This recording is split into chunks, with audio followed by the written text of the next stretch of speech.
Assalamu alaikum. Almost all of us have been faced with the questioning of a child. By repeating one word over and over, he can be very frustrating to us as he asks, why?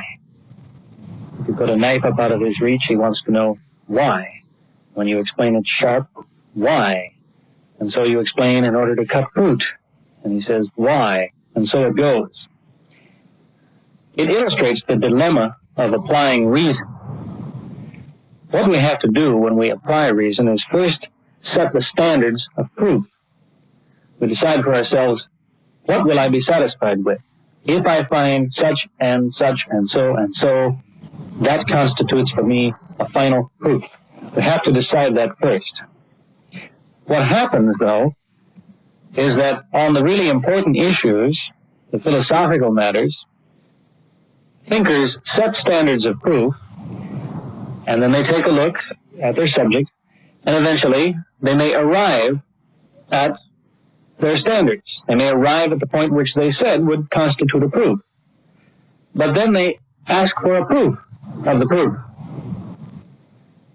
The key to avoiding this endless dissatisfaction is to satisfy ourselves about standards first. To satisfy ourselves that such and such a list of criteria constitute proof, satisfying proof. And then we test the subjects that we examine. In particular, I will apply this to the Quran. Now, ask a thoughtful Christian why he is a Christian, and he will usually reply, the miracle of the resurrection. The basis for his belief being that about 2,000 years ago, a man died and he was raised from the dead.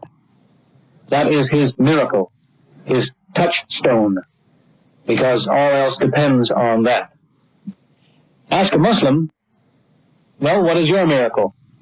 Why are you a Muslim? Where is your miracle? And the Muslim can go over and take his miracle off the shelf and hand it to you, because his miracle is still with us today. It is the Quran. It is his touchstone. While all the prophets had their signs, Moses had the competition with the magicians of Pharaoh. Jesus healed the sick, raised the dead, and so on. All prophets had their signs. The one sign given to the last of the prophets, according to the Muslims, is the book, the Quran. And this one sign is still with us. And doesn't that, after all, seem fair? That if prophethood is to end, that the last prophet should bring something that stays with us? So that today, in fact, a Muslim who takes his religion seriously suffers no disadvantage to Muslims who lived 14 centuries ago. Those people who kept company with the Prophet had access to no more information, no more of the necessary, vital information we must have, than we have today. They had the Quran. That was assigned to them. It is still assigned to us today, the same miracle. Well, let's test the Quran. Suppose that I say to a man, I know your father. Probably he is going to examine the situation and see, does it seem likely to meet my father?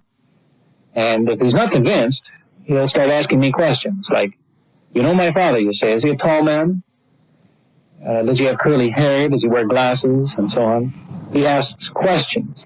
If I keep giving him the right answer to all these questions, pretty soon he's going to be convinced, well, I guess this man did meet my father, like he said. You see the method. Now, here in the Quran, we have a book which claims that its author is one who was present at the beginning of the universe, at the beginning of life. So we have a right to address that author and say, well, tell me something. Prove it to me. Prove to me that you were there when the world began, when life began. In the 21st surah, and the 30th ayah, that is the 21st chapter of the Quran, the 30th verse, we have an interesting statement. It reads, have not the disbelievers seen that the heavens and the earth were one piece, and we parted them, and we made every living thing from water? will they not then believe? There are three key points here. First of all, it is disbelievers who are mentioned as being those who would see that the heavens and the earth were one piece and then parted, and would see that all life came to be made from water.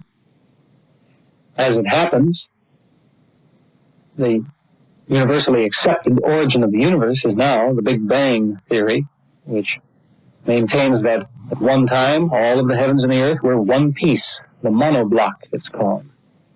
And at a particular point in time, this was burst and continues to expand, and this gives us the universe we have today. This was a recent discovery, a recent confirmation. The Nobel Prize in Physics was awarded only a few years ago for those who confirmed the Big Bang origin of the universe. It was only about 200 years ago that Leeuwenhoek and others perfected the microscope and discovered for the first time that living cells are composed of about 80% water. Now, those Nobel Prize winners and the Dutchman who invented the microscope were not Muslims, and yet they confirmed the vital statement that at one time the universe was one piece, that life is made from water, just as this ayah says.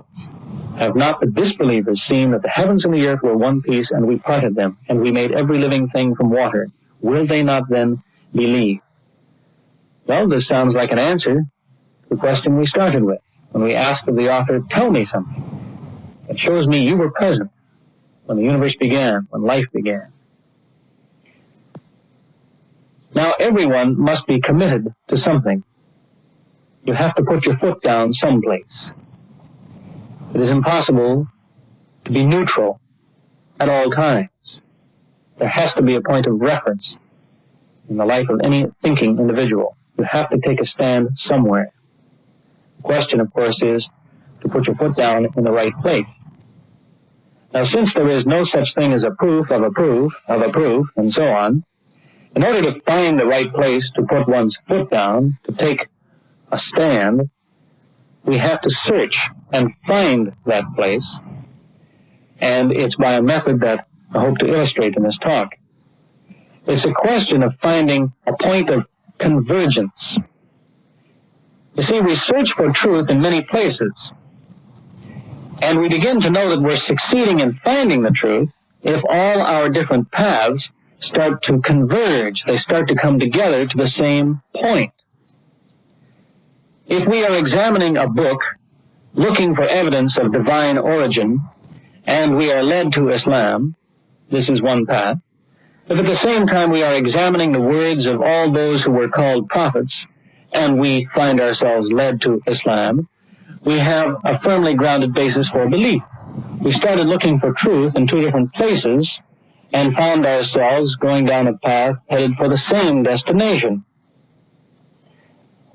No one ever proves all things. We have to stop at some point being satisfied with our standards, as I mentioned earlier. But the point is, in order to take a stand and to be sure it's in the right place, we want to examine all the evidence around us and see where does it lead us, and anticipate this point of convergence. To say it looks like all things are pointing to this place. We go to that place and then look at all the data around us to see if it fits into place. Does it now make sense? Are we standing in the right place? Let me first show more of our examination of the Quran, and then an examination of some words of prophets to find this point of convergence. In the 51st surah, in the 47th ayah, it is mentioned that the firmament, the heavens, are expanding. As I mentioned earlier, this is in connection with the Big Bang origin of the universe, as it's usually called. It was in 1973 that the Nobel Prize was awarded to three men for confirming that, after all, the universe is expanding. In this ayah of the Quran, it's very clear, in speaking of the heavens doing exactly that. For Muslims who, over the centuries, study the Quran, their comments on this verse are very interesting. the wisest among them have stated that the words are very clear, the heavens are expanding, but they couldn't imagine how that could be so, but they were content to leave the words as they were, to say, Allah knows best. In the 89th surah, a city is mentioned by the name of Iram in the 7th ayah. This city of Iram has been unknown to history, so unknown, in fact, that even some Muslim commentators, out of embarrassment or feeling apologetic for their religion, have commented on this mention of the city in the Quran as being perhaps figurative, that Iram was possibly a man and not a city. And in 1973, the excavations in Syria at the site of the ancient city of Eblis uncovered the largest collection of cuneiform writing on clay tablets ever assembled. In fact, the library discovered at Eblis contains more clay tablets that are more than 4,000 years old than all the other tablets combined from all other sites. And interestingly enough, you'll find the details in the National Geographic of 1978, I believe it is, which confirm that in those tablets, the city of Iram is mentioned. The people of Eblis used to do business with the people of Iram. So here, in 1973, comes confirmation of the fact that after all, there really was an ancient city by that name, wherever it was. How did it find its way into the Quran, we might ask? Those Muslims who may have offered their comments trying to explain away this reference that they were uncomfortable with were outsmarted by the author of the Quran. There are those who would outsmart the author of the Quran. They would attempt it. Primarily, their activity involves trying to produce the evidence that the author of this book had a primitive understanding of the world around us. For example, there is a word which is translated today, usually in Arabic, as atom, dharra. This is usually translated atom, and it is usually thought of in Arabic as being the smallest item available. At one time, perhaps the Arabs thought this was an ant or a grain of dust. Today, the word is usually translated atom. Well, those who would outsmart the author of the Quran have insisted that, well, the atom is not, after all, the smallest piece of matter, because in this century it has been discovered that even the atom is made up of still smaller pieces of matter. Is it then possible to outsmart the author who chose to use this word? Well, there's an interesting verse in the 10th surah, the 61st ayah, which speaks of items the size of a dharra, an atom, or smaller. As a matter of fact, because of this particular statement, there is no possibility that on this subject someone is going to say new discovery has outdated the words of the Quran on the issue of the size of matter or the ultimate particles. The ayah talks about items the size of a dharra, an atom, or smaller. Now, speaking of outsmarting the author of the Quran, the Islamic point of view is that when a man embraces Islam, his past is forgiven from the very beginning. This has been the attitude, the invitation to Islam. Come to Islam, and all is forgiven from the past. But consider this. There is only one enemy of Muhammad, alayhi salam, who is mentioned by name in the Quran, one Abu Lahab. And in a short surah of this book, he is condemned to punishment for his sins. As it happens, the man himself was alive for many years after this revelation. He could, therefore, have finished Islam very easily. He needed only to go to the Muslims to announce his conversion. They had in their hands a revelation which said, no, this man is doomed to punishment. He could go to the Muslims and say, I accept Islam. Am I forgiven or not? And he could have confused them so much as to finish this small movement, because he would have been pointing out to them that they were now in confusion. Their policy was instant forgiveness of the past, but their own revealed scripture announced that he was not forgiven. In fact, the Quran confidently predicted a number of things only a few years before they came to pass. The fall of the Persian Empire, for example, was predicted, in spite of the fact that it had just suffered a serious military reverse. The evidence was all to the contrary. But in the surah entitled Rome, or Rum, the fall of the Persian Empire, who were only recently victors over the Romans, was predicted. When all the Muslims in the world could meet in one room, the revelations were already discussing their future successes. In confidence, they were planning for the day when they would be in charge of the city where they were forced at that time to hide for their very lives. Now, some people may like to find any number of things in the Quran, but an honest method in examining this book, looking for evidence of divine origin, is to take things at their value, to look where things are clear, and to look in those places where we are invited to look. Remember the passage that I quoted earlier, have not the disbelievers seen? Time and again, this is the phrasing of the Quran, saying, "O man, have you not seen?" The invitation is to examine the evidence. And in these places, we are doing the sensible thing if we examine the words used, to look for the depth of meaning, and to find evidence of divine origin. Now, each one of us is an expert on something. One doesn't have to have a degree in a particular subject to decide that now I can take my expertise to the Quran and see what I can find. We all know something for sure from our own experience in life. We heard the story several years ago in Toronto of a man who was given the Quran to read. The man was a member of the merchant marine, so he spent his life on the sea. When he read the 40th ayah of the 24th surah, and its description of waves on the ocean, waves within waves and the darkness between, he was very surprised because the description was just as he knew the situation to be. When he returned the book, the Quran, to the man who gave it to him to read, he asked him, because he was completely ignorant of the origins of Islam, he asked him, "This Muhammad, was he a sailor?" Well, of course, he was quite surprised to know that the man spent his life in the desert. And so he had to ask himself, from where did he get this knowledge of what it looks like on a stormy sea? We all know something that we can be confident of. And if we can turn to the Quran to see what does it say on the subject, we're asking for confirmation of our belief in the divine origin of the book.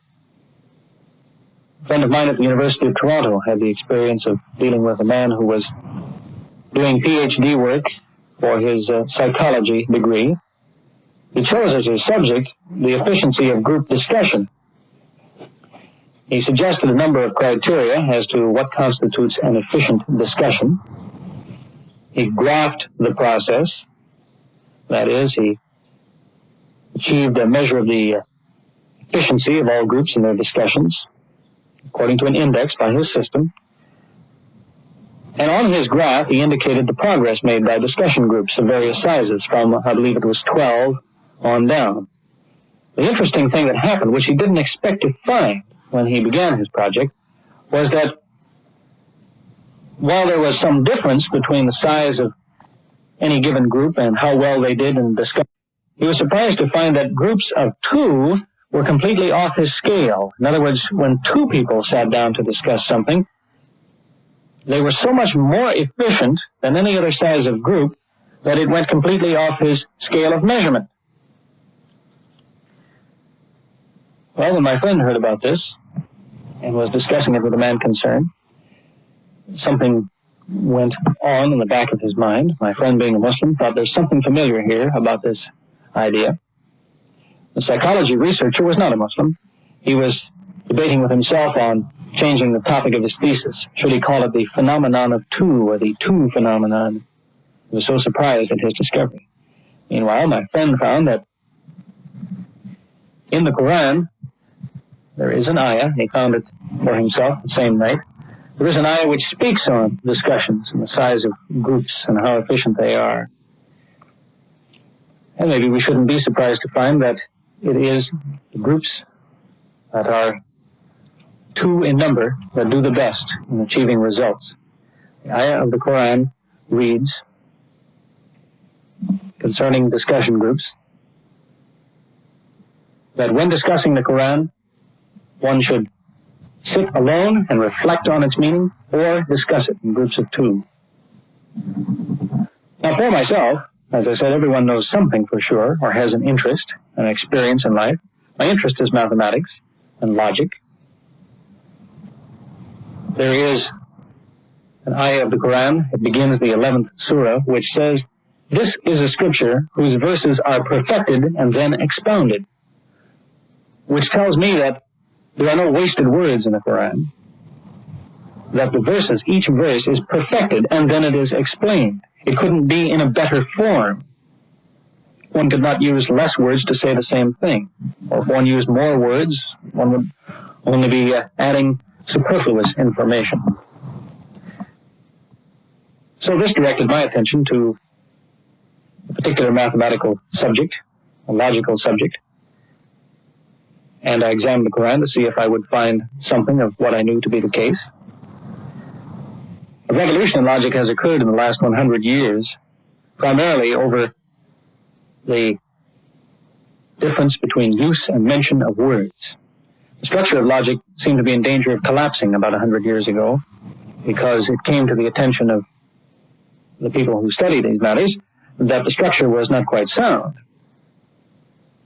The issue involved, in particular, self-reference and the use and mention of words, which I'll explain just briefly. Aristotle's law of the excluded middle was the statement that every statement is either true or false. About 100 years ago, somebody pointed out that that law is a statement. Therefore, if we apply the statement to itself, the law of the excluded middle is not a law after all. It could just as well be false as well as true. This was a tangled knot for the logicians to untie until they came to understand the difference between the use and the mention of a word. When we use a word, we consider its meaning. When we mention a word, we are discussing the word itself. If I say Toronto is a large city, I mean Toronto, that place, is a large city. If I say Toronto has 7 letters, I'm talking about the word Toronto. In the first case, I used the word. In the second, I mentioned the word. You see the distinction. Now, connecting these ideas and the idea that the Quran is composed of verses that are perfected and then expounded for us, consider the ayah which says, the likeness of Jesus before Allah is as the likeness of Adam. In Arabic, it's very clear that what we have in this statement is an equation. It reads, Inna maher Isa inda Allahi kamathal Adam. The likeness of Isa is as the likeness of Adam. Now, of course, the verse goes on to explain how that's true, because they both came to be under unusual circumstances, rather than having a mother and a father in the usual human reproductive way. But more than that, I got to considering the use and the mention of words. The words are used clearly enough. Jesus is like Adam, and by Jesus and Adam we mean those 2 men. But what about the mention of the words? Was the author aware of the fact that if we're considering the words as words in themselves, this sentence also reads that Jesus is somehow like Adam? Well, they're not spelled with the same letters. How can they be alike in this revelation? Well, the answer came to me fairly quickly, and I took a look at the index of the Quran. The index of the Quran has been available only since 1945. This book was the result of years of work by a man and his students who assembled a book which lists every word in the Quran and where it can be found. So when we look up the word Isa, Jesus, we find it in the Quran 25 times. When we look up Adam, we find it is in the Quran 25 times. The point is they're very much alike in this book, those 2 symbols. Just as the word or the verse reads, they are equated. So following up on this idea, I then continued to examine the index, looking for every case where something was set up as an equation, where the likeness of something was said to be as the likeness of another thing. And in every case, it works. You have, for example, in the 7th surah, the 176th ayah, it says, the likeness of those who reject our signs is as the likeness of the dog. Well, the phrase in Arabic, the people who reject our signs, will be found in the Quran exactly 5 times. And so is the Arabic word al-kalb, the dog, 5 times. And there are several instances of exactly the same occurrence. It was some months after I found this for myself that a friend of mine, who was continuing the investigation with me, made the suggestion that there are also some places in the Quran where one thing is said to be not like another thing. Well, as soon as he mentioned the thought to me, we both went for the index and had a quick look at several places where one thing is said to be not like another thing and counted their occurrence in the Quran. We were surprised, and maybe shouldn't have been, to find that, after all, they don't match up, but an interesting thing does happen. In the case, for example, as the Quran makes it very clear in an ayah that trade is not like interest, the 2 words will be found 6 times for one, 7 for another. And so it is in every other case. Where one thing is said to be like another, or not like another, they occur with a difference of 1 time. It will be 5 of one, 4 of the other, or 7 of one and 8 of another. There is one interesting verse which I felt spoke directly to me from right off the page. It's in the 5th surah, the 100th ayah, which mentions 2 words in Arabic, al-khabith, the evil, and at-tayyib, the good. The verse reads, say, the evil and the good are not comparable, even though the abundance of evil will surprise you. So be mindful of your duty to Allah, O man of understanding, that you may succeed. Well, I had a look at those 2 words in Arabic, the evil and the good, and found that in the Quran they both occur 7 times. Yet the verse here is saying that they're not comparable. I shouldn't expect to find that they occur the same number of times. But what does the rest of this ayah say? The evil and the good are not comparable. The abundance of the evil will surprise you, and it did. There were too many of them. But it continues, so be mindful of your duty to Allah, O men of understanding, that you may succeed. So press on, use your understanding, and you'll succeed, is what the verse said to me. Well, in the 8th surah, I found the answer, the 37th ayah, where it reads, Allah separates the evil from the good. The evil he piles one on top of the other, heaping them all together. So here is the solution to the difficulty. While we have 7 occurrences of al-khabith, which matches up with the occurrences of the good, according to the principle in this ayah, evil is separated from good and then piled one on top of the other and heaped all together. We don't count them as 7 separate instances. A favorite difficulty, or supposed difficulty, which critics like to cite, or have cited in past years concerning the Quran, is that apparently, to their way of thinking, the author of this book was ignorant because he advised the Muslims to follow the lunar year instead of the solar year. And the critics say, well, the author was unaware of the difference in the length of years, that if one follows 12 lunar months, one loses 11 days every. The author of the Quran was well aware of the distinction between the length of the solar year and the lunar year. In the 18th surah, the 9th ayah, it mentions 300 years and gives their equivalent as 309 years. As it happens, 300 solar years is equal to 309 lunar years. But let's go back to my original scheme of the occurrence of words in the Quran. The word month in the Quran, shahr, will be found 12 times in the Quran, 12 times according to the index. There are 12 months in this book. If we find 12 months, how many days should we expect to find? The word in Arabic is yawm. And as it happens, you can look for yourself at the copy of the index, you will find there are 365 days in the Quran. As a matter of fact, the original issue which had me interested in looking up the occurrence of months and days was this distinction between the solar year and the lunar year. Well, for about 25 centuries, it has been known that the relative positions of the sun, moon, and earth coincide every 19 years. This was discovered by a Greek by the name of Meton, and is called the Metonic cycle. Knowing this, I looked again to the index for the word year, sanna, and found, sure enough, it occurs in the Quran 19 times. Now, what is the point of this perfect balance of words? For myself, it shows the author was well aware of the distinction between using words and mentioning words, a fine logical point. But more than that, it indicates the preservation of this book.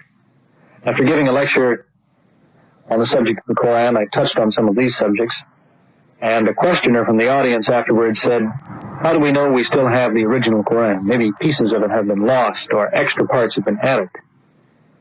Well, I pointed out to him that we had pretty well covered that point, because since these items, the perfect balance of words in the Quran, has come to light only in this generation, anybody who would have lost a portion of the book, hidden some of it, or added some of their own, would have been unaware of this carefully hidden code in the book.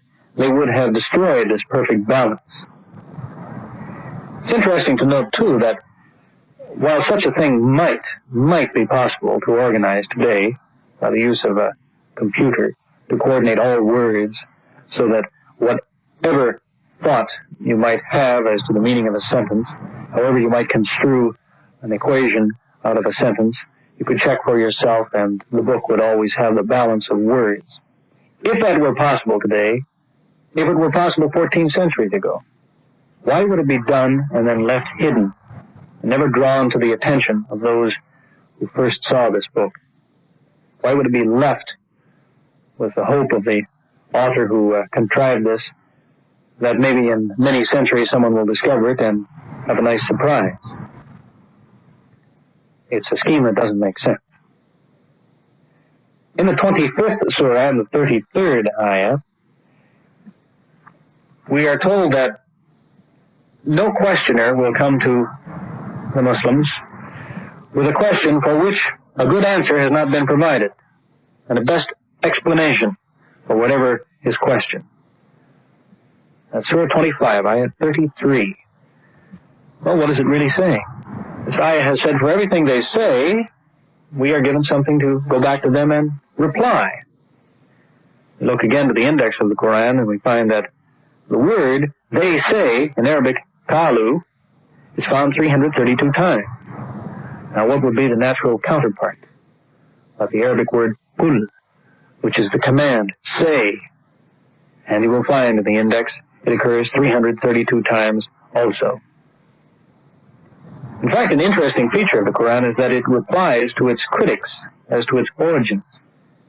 That is, no one has yet come up with a suggestion as to where this book came from, which is not commented on within the book itself. In fact, the New Catholic Encyclopedia, under the heading Quran, mentions that over the centuries there have been many theories as to where this book came from. Their conclusion?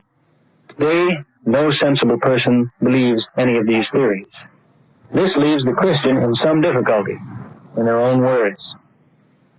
You see, all the theories suggested so far, according to this encyclopedia, are really not acceptable to anyone sensible today. They're too fantastic.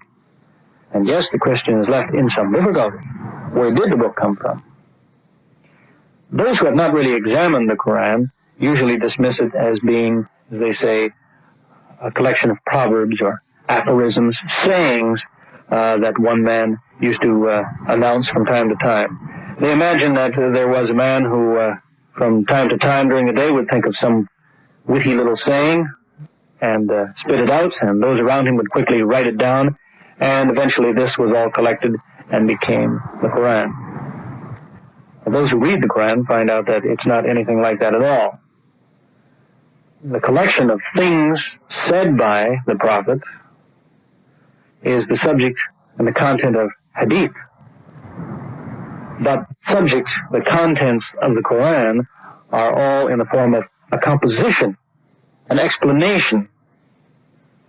I cite, for example, the surah, Yusuf, which is an entire story in great detail about one particular episode or one portion of the life of one man. It is a composition. It is for this reason that virtually all those who have actually examined the Quran usually refer to it as being the product of the authorship is attributed to Muhammad and his coadjutors, in their words. His coadjutors. That means those who used to sit with him and compose the Quran. You see, they imagine that the Quran was composed by a committee. They acknowledge that there's too much information and it's too well composed for one man to have assembled.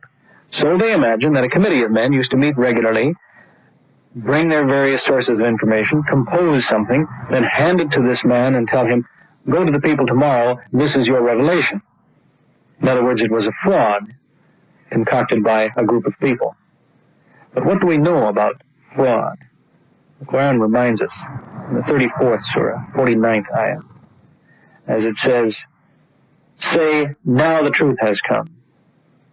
And falsehood neither invents anything nor restores anything. In fact, it's hard to translate into English precisely, but what this ayah is telling us is that falsehood is not the source of a new thing. A new and truthful thing cannot come from falsehood, and falsehood does not restore to our minds the facts. Truth is agreement with facts. Falsehood is something else. So falsehood is empty. If something is born in fraud, it will never bring us new information. It will never endure. It will only collapse over a period of time. Another interesting ayah is a challenge in the 4th surah, the 82nd ayah, which is addressed to those non-believers. It reads, have they not considered the Quran? If it came from other than Allah, surely they would find in it many inconsistencies. You see, here is a challenge to the reader. If you think you have an explanation for where this book came from, have another look at the book. Surely you'll be able to uncover some inconsistencies to support your case. Imagine a student submitting a term paper or a final exam and then writing at the bottom of the page a note to his teacher. You'll find no mistakes in this paper. There are no mistakes on this exam. Can you imagine the teacher letting that rest? The teacher would probably not sleep until uncovering some inconsistency after a challenge like that. That's not the way human beings speak. They don't offer challenges like that. But here we have it in the Quran, a direct challenge saying, if you have a better idea as to where this book came from. Now there are critics who make the attempt. Critics who try to say the Quran contains inconsistencies. A publication that came to my attention recently suggested that the Quran was contradictory on the subject of marriage, because in one place it says, don't marry more than one wife unless you can provide for them all, and in another place it said, don't marry more than 4. Now this they see as a contradiction. What they have is a contradistinction. In the one case, the qualification for marrying more than one has been given. In the other case, limitation on how many that may be married is given. There is no contradiction. Critics are too quick to grab hold of something and give it an interpretation and offer it as an excuse to escape the reality of this document. For critics who would attack the Quran and insist that it contains mistakes, we can use the same method as in our reply to Christians who claim that Jesus is on record as claiming to be equal to God. Remember the 3 categories of evidence offered. The evidence offered was either insufficient, ambiguous, or impossible. You see, if someone cites a verse from the Quran trying to show that it is a mistake, we only need to show that the verse cited is insufficient to establish that there is a mistake, or we need to show that the verse cited has other meanings than the one given by the critic, or we can demonstrate that the verse cited cannot possibly have the interpretation which the critic is giving it. It will always fall into one of these three categories. I had the experience on one occasion of describing some of the contents of the Quran to a man who didn't know what the book was I was talking about. It sat next to me with the cover turned over. I just told him about the book, what it contained, told him it was not the Bible. His conclusion was that the book was miraculous. This man was a minister in a Christian church. He said, yes, that book could not possibly have originated with a man. Therefore, it must have come from the devil, because it is not the Bible. Well, the Quran comments on this suggestion, the 26th of Surah, 211th ayah, as to those who would suggest that the book came from the devil. It points out that it doesn't quite suit him, does it? Is this how the devil misleads people? He tells them, worship none but God. He insists that they fast, that they practice charity. Is this how the devil misleads people? Compare the attitude of someone like this to the attitude of the Jews who knew Jesus and opposed him until the very end. There is an episode reported in the Bible where Jesus raised a man from the dead, one Lazarus, who had been dead for 4 days. When Lazarus came out of the tomb alive again, those Jews who were watching, what did they do? Did they suddenly say, this man is a true prophet, and become believers? No, the Bible says they immediately discussed among themselves that since this man is working all these signs, soon everyone will believe in him. We've got to find a way to kill him. And they attributed his miraculous powers to the devil. He raised that man by the power of the devil. Now the Christian reads that episode and feels very sorry for those Jews who had clear evidence right before their very eyes and attributed the miracles, the signs, to the devil. Doesn't it appear that they may be doing the same thing when we illustrate what we have in the Quran, and their final excuse is only, it originated with the devil? There are those who will insist that the Quran was copied, that it originated in Christian and Jewish sources. As a matter of fact, a book published in recent years called Worshipping the Wrong God has stated, as though it were a fact, that after the first revelation of the Quran came to Muhammad, alayhi salam, that his wife died. And so he quickly married a Jew and a Christian. And this is where he drew the rest of his sources for his book. Well, they have the facts partly right. It was 10 years after the first revelation of the Quran that his wife died. And it was another 10 years after that, when the Quran was virtually complete, that he married a Jew and a Christian. Did he copy from Jewish and Christian sources? In the Quran, the ruler of Egypt who opposed Moses is known as Pharaoh, not Pharaoh. The Jews and Christians have always said Pharaoh. It's easy for an Arab to say Pharaoh, but in the Quran it's Pharaoh with an N. Why? Surely the Jews and Christians who surrounded the Muslim community must have teased them about that and said, you've got the word wrong. It's Pharaoh, not Pharaoh. But they insisted on it, and it continues that way in the Quran, Pharaoh.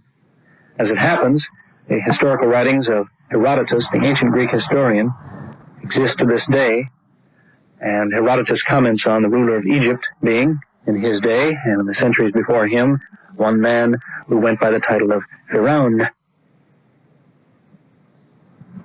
Did the book copy from Christian sources, where in the 4th surah it insists that Jesus was not crucified, that this was only an illusion, or that the Jews who thought they crucified Jesus were mistaken because it wasn't really so? Christians would have no part of that. As it happens, the idea that Jesus was not really crucified is really very ancient and can be traced back to the 1st century. But Christians who believed that were eliminated as heretics within the first 200 years after the time of Jesus. And they weren't teaching this doctrine anywhere around the Arabian Peninsula 14 centuries ago. Could the author of the Quran have been copying from Christian sources when he says in the 3rd surah, the 46th ayah, speaking of Jesus, that he spoke to men as a babe and in later life? And the Arabic word used indicates that he still was speaking to men and teaching to them in his 40s. Christians have always maintained that Jesus was gone by the time he was 33. It indicates there could have been no copying. In fact, a man would have to be stubborn and insist on the points as explained in the Koran, in the face of Christian opposition, who would have said, no, it wasn't like that. We tell the story differently. Now to the words of prophets themselves, another path that leads to Islam. In the Persian scriptures, which have been around for thousands of years, we find long before the time of Islam and its arrival in the Arabian Peninsula, in the Farsi scriptures, Dasatir number 14, we read, when the Persians should sink so low in morality, a man will be born in Arabia, whose followers will upset their throne, religion, and everything. The mighty, stiff-necked ones of Persia will be overpowered. The house which was built, and in which many idols have been placed, will be purged of idols, and people will say their prayers facing towards it. His followers will capture the towns of the Parsis, and Taus, and Balkh, and other big places round about. People will embroil with one another. The wise men of Persia and others will join his followers. Muslims recognize this very quickly because the Kaaba, the building which all Muslims face in prayer every day, was at one time filled with idols, and it was part of the mission of Muhammad alayhi salam to purge the house of idols. They were cleansed, and that house sits there empty still today. It was in the next generation, after the time of the Prophet, that the wise men of Persia and others did join his followers.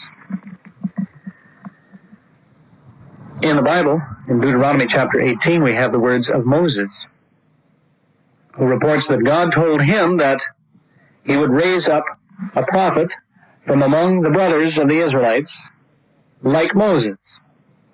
Now, Christians wish to apply this to Jesus, to say he was the prophet like Moses. It's uncomfortable for them to recognize, however, that Jesus was not very much like Moses. Now, Jesus had no father, no wife, no children. He didn't die of old age, and he didn't lead a nation. All of these things Moses had or did. But they say, well, Jesus will return. He'll return as a victorious person, and so he'll be more like Moses. Do they really expect he will return to also acquire a father and a wife and children, and then die of old age? Not usually. Moreover, Jesus was an Israelite. The passage of Scripture says that this prophet that was foretold would be raised up from among the brothers of the Israelites, not from the Israelites. In the 3rd chapter of Acts, the disciple Peter speaks to a crowd of people and explains that Jesus has been taken up, and he's in heaven, he says. And he says he will remain in heaven. He cannot return until all the things that were promised by God come to pass. So what are we still waiting for, does he tell the crowd? He quotes this very saying of Moses, saying, for God will raise up a prophet from among the brothers of the Israelites, like Moses, and so on. The point is very clear.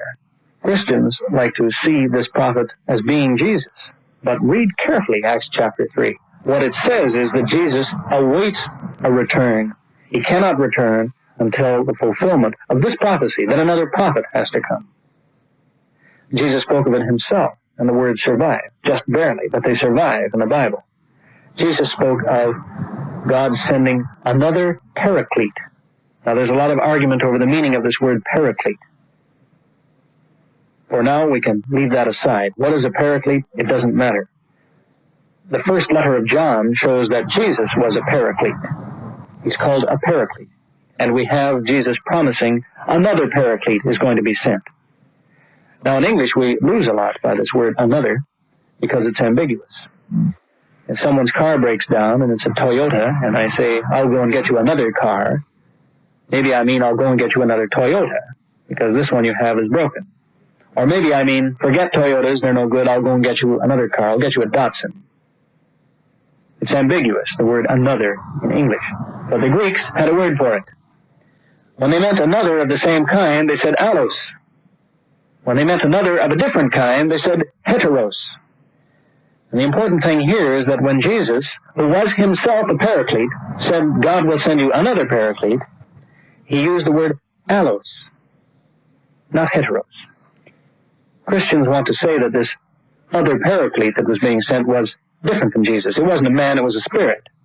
What Jesus said was, God will send you another paraclete, allos, another one, like me, another man.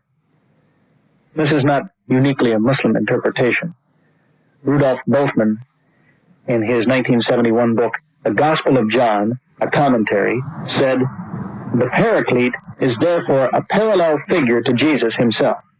It is clear from this reference of John 14 and 16 that the source taught that there were two sendings of two paracletes, Jesus and his successor, the one following the other. And Muslims believe, of course, that Muhammad is the fulfillment of this prophecy by Jesus. The Quran says that this man is mentioned in the scriptures of the Jews and the Christians. Find this in the 7th surah, 157th ayah. Christians came to expect the return of Jesus because of a Jewish misunderstanding. Messiah and Son of Man had been given special significance by the Jews. Even though many people were called by these same names within the Bible, the Jews came to expect a victorious leader. When Jesus didn't turn out to be quite what many expected, they hatched the idea that he would return someday and fulfill all these prophecies. Well, suppose that someone observed Jesus 2,000 years ago, and then he left this planet, or he went to sleep for 2,000 years, and returned today to look for the followers of Jesus. Who would he find? Who would he recognize? Christians? I conclude with just this food for thought. The Bible says very clearly that Jesus used to fast. Do Christians fast? Muslims fast. It's obligatory 1 month of every year. The Bible says that Jesus prayed by touching his forehead to the ground. Do Christians pray in this manner? Muslims do. It's characteristic of their prayer, and no one on earth is probably ignorant of that fact. According to Jesus, he told his disciples to greet one another with the expression, peace be with you. Do Christians do that? Muslims do, universally. Whether they speak Arabic or not, the greeting one to another is, salam alaikum, peace be with you. The brother of Jesus, in the book of James, stated that no man should suggest what he is about to do or highlight his plans for the next few days in any way without adding the phrase, if God wills. Do not say, I will go here and there and do this and that, without adding the phrase, if God wills. Do Christians do that? Muslims do, whether they speak Arabic or not. If they so much as suggest that they're going downtown to pick up some groceries, they'll add, Insha'Allah, which in Arabic means, if God wills. Those conclude my thoughts on this subject. May Allah guide us always closer to the truth.